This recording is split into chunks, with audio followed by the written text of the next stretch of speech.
Hi everyone, this is Shri Vidya. Welcome to my channel on Cardiac Essentials. Today we'll be talking on the blood pressure. Blood pressure, they say, like rightly said, it's a silent killer.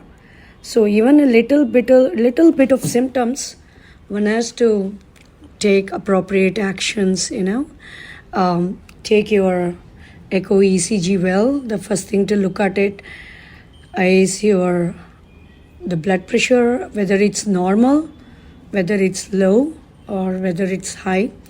Like I said, stress is inevitable in today's life, busy life, like whether it is your personal life or whether it is your professional life. Stress is a factor that is inevitable. And to manage stress and lead a healthy life, you have to make like simple lifestyle modifications depending on the kind of ailments you have, whether it is your thyroid problem or whether it is your blood pressure, diabetes, whatever it is.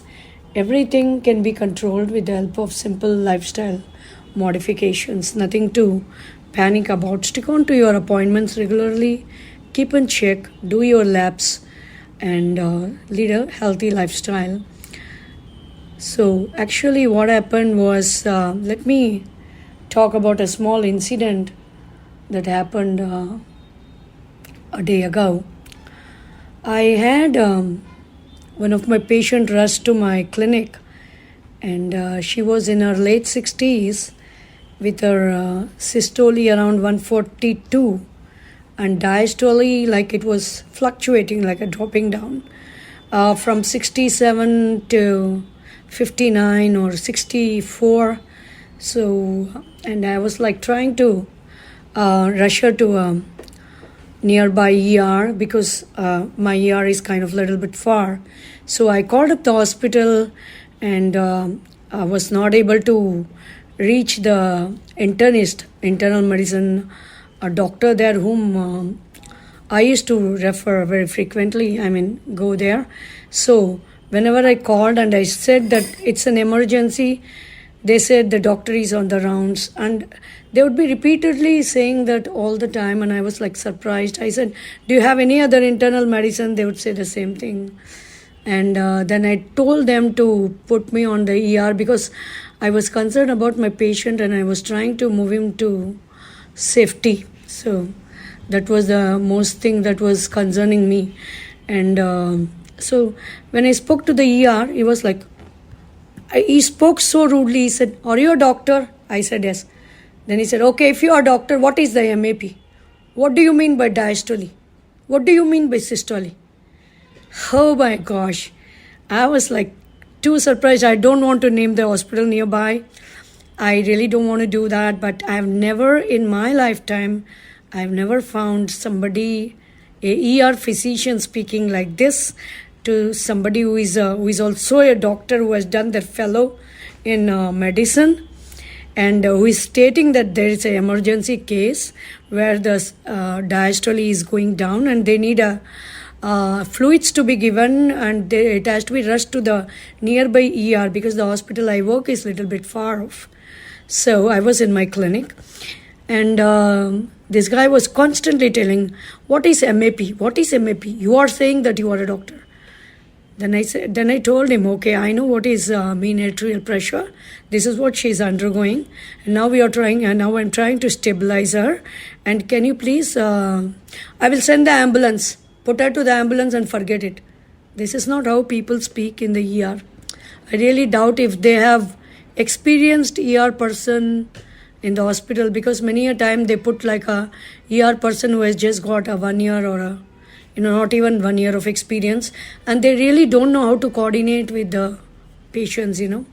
Patient coordination is very important in hospitals, and I'm surprised I was not able to reach the internist in the hospital, nor this ER person. Then I had to come up with a quick plan to stabilize the person because the diastole was really going down. So I just tried to stabilize with whatever I had in hand, and the diastole came up to like 67, then 70, then 74. The patient was out of risk. And without taking the patient to the ER, I was able to stabilize her in my clinic itself. And this is a small incident that happened. I just wanted to, let you know. But going to such hospitals, you have to take care. You have to go to a hospital where there is a good coordination, clear communication, and people are conducive rather than, trying to send ambulances or stuff like that. So let's come back to this diastole or systole. So diastole and systole refer to like when heart muscles relax and contract. Relaxation is your diastolic pressure. So the balance between the diastole and systole is what determines a patient's blood pressure. So this is what they do. And many a time, today we are using this Omron. Generally even in hospitals I'm surprised, but I don't completely rely on this digital electronic gadgets, rather than prefer a mercury one where you have accuracy of knowing the right blood pressure. This will be like somewhat near to that, but not really accurate, and sometimes in critical cases it can be misleading too. So like I said, what is a heart? We'll be wondering, what is a heart? So heart is nothing, it is just like a pump that supplies all tissues and organs in the body with oxygen-rich blood. And what does the heartbeat do?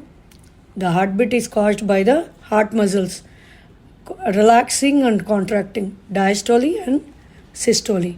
So what happens during this diastole-systole cycle is the period of relaxation is called the diastole, and period of contraction is called the systole. So this goes on into cycle. The heart goes through the pump of supplying the blood throughout the human body. So this is what happens. So like I said, what is a diastole is when the heart muscle relaxes. So the chamber of the heart is filled with blood. The person's blood pressure decreases. The blood returns to the heart from the organs and the tissues throughout the body. Now you will be wondering, what is systole? Systole is when the heart muscle contracts. So what it does, it pushes the blood out of the heart and into the large blood vessels of the circulatory system. The blood goes to all the organs and tissues of the body. So what happens is, when there is a push of blood out of the heart into the large blood vessels of the circulatory system, the blood pressure increases. So this is what is a diastole and systole. So, and this diastole systole, it affects the person's blood pressure. So blood pressure varies with age, like when it is 20, 24, 30, and it also depends on the family history. A person coming from a family history of having hypertension, so it varies. So like I said, the heart works like a pump composed of 4 chambers. It gets divided into a right and left side, and each is divided into 2 chambers, the upper chamber and then the lower chambers. And the 2 upper chambers of the heart, called the atria, they receive the blood entering the heart. Then you have the 2 lower chambers of the heart, called the ventricles. So that pumps the blood out of the heart to the rest of the body. So when the blood is pumped around the body, all around the body, the heart contracts, then relax repeatedly in a cycle which is called as cardiac cycle. The cycle starts with 2 atria contract, then it pushes blood in through the ventricles, then the ventricle contracts, forcing the blood out of the heart.